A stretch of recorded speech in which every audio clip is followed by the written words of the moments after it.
Hey kids, this is Ivan. How you doing? And this is Sue. This is my better half. So we're actually going to make this video because Susan saw my last video where I'm talking about being a live musician, and she has some thoughts. And we started talking about these thoughts, and I said, we should actually just make this a conversation for the nice people because I've been meaning to get her on camera for a while anyway. Because if you think I'm entertaining and intelligent, like you should just see her. So You're sweet. so anyhow.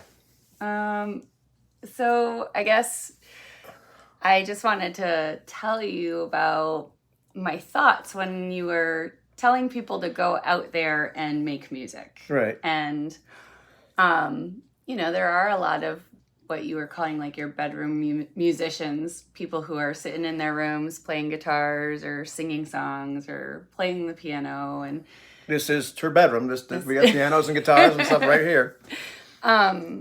But it's, definitely we live in a society that has monetized music and turned it into something like really consumerist. So a lot of times we're consuming music instead of going out there and making music. Right. And I think one of the things that's really hard for someone like me, I don't have as much experience of like going out there and being in bands and stuff like that, where, our society puts value on like being perfect and being the best and like thinking about music being reserved for people who are well trained or extremely talented. And I think that stops a lot of the at-home musicians from trying to put themselves out there and make music communally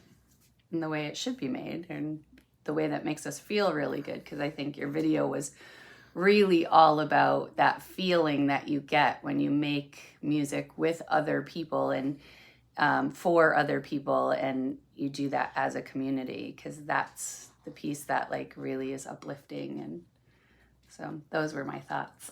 Right. No, and that makes sense. I mean, like, definitely, I've done this for a long time, and I'm certainly not perfect. I'm certainly not like perfectly trained by a long shot. And, I'm certainly not the best. I'm talented, but I'm talented to a degree. And like, I know my niche and I know like where I fit, and, I strive to do better. And like, I do have a leg up or an advantage. Like, I'm a bass player. And so if you pick three, or four random people out of an audience and you show them how to play Louie Louie on guitar and drums and bass and stuff like that, who's going to do the best job?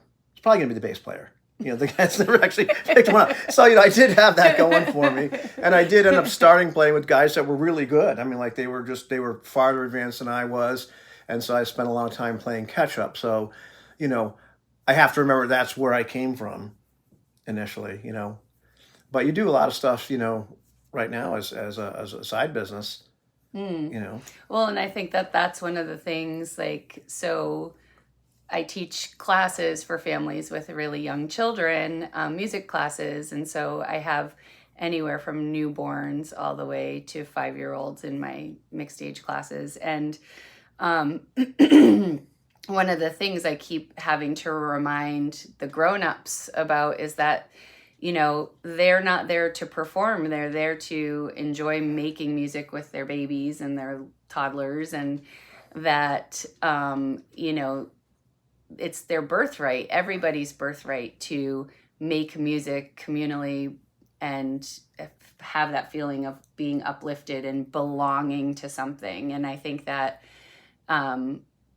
teaching my music classes has really taught me that so many people, we're all born musical. All babies are born musical, and all humans are born musical. It starts with our heartbeats right from the time we start having a heartbeat. And then, it's a matter of whether or not that gets fostered in us, and if music stays a part of our life, and if we keep getting encouraged to make music. And so a lot of parents in my classes are like, I always loved music, but somebody at some point in their life told them they weren't a musician.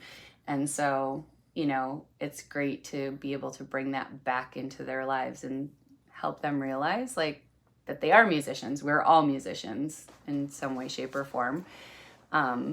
So I think, you know, being able to do that is like really special for me, but remembering that anyone can go and make music communally with other people. You don't have to be the most talented or the best trained. But you're right, the bass player always carries the rest of us. Well, yeah, there's times that happens, you know. But that, I mean, you do remind me though. That's the thing that like my friend Anthony and I have talked about, as well as some of my other friends, is trying to remove the barrier to entry. Because when I'm talking about role playing games, a lot of people are really, they feel like they couldn't be a game master. They feel like they couldn't run the game, and you know, it's just not the case. Sometimes people just feel like, well, I couldn't play a role playing game because I wouldn't know what to do. But then there's even a bigger barrier to entry to the people that, you know, they feel like they need to perform. And it's not really the case. And, you know, I did it first when I was 13 years old, and you don't have to be the best and you can make mistakes. And it's, you know, very often the goal is just to have fun. And, you know, we're playing a game. And so you don't have to be perfect. And like you see these examples, like on YouTube of like, you know, paid voice actors and people that are, you know, professional. And, you know, people are looking at that and say, man, I don't think I could do that. And that's one of the reasons we put up our own games, because we're stumbling and bumbling and we're not perfect by any means. You know, not only just talking about like how the games are played, but like sometimes it's just like, this is what real people look like really playing the games. And, you know, it's easy for me to get in a position where like I've done this long enough, and I've you know, I can be selective of who I play with. And I've been fortunate to play with a lot of really great people. And I played with some people that were less great. And, you know, doing sound especially, you know, you and I have had some memorable experiences where I'm doing sound for a band and we're kind of looking at each other. And there was one time with this one band where I'm going to go twist a dial or something, and Susan looks over me and quietly says, there's nothing you can do with any of those dials or faders to make this any better, you know. You know.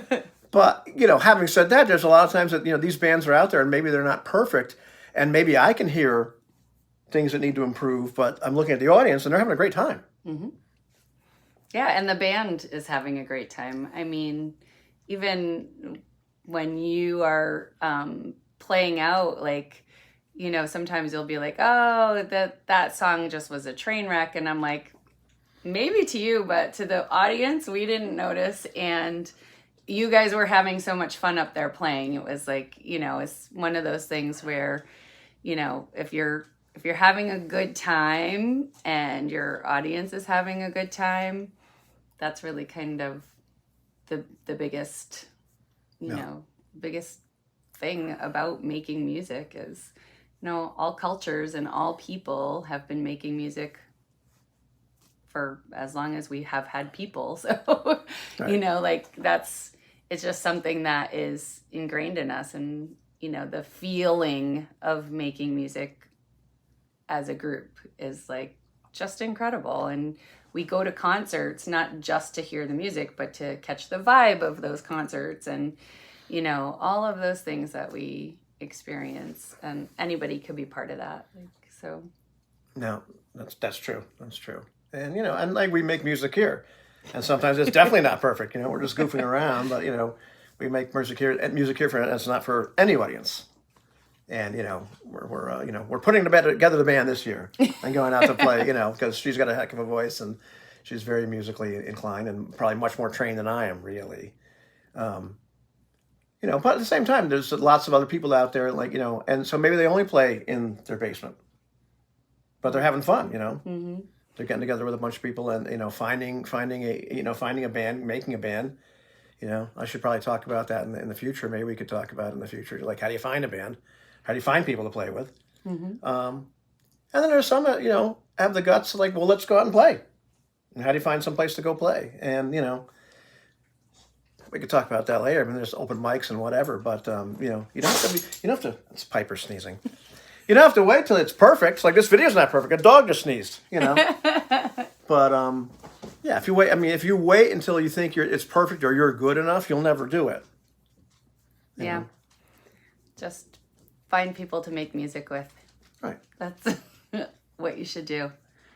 Exactly. If it's one person or a group of people. Something special about it. So, yeah. Do you think we covered everything? I think so. I mean, they're going to get bored if we make it too long. All right. I love you, honey. Love you. See you later, kids. Bye.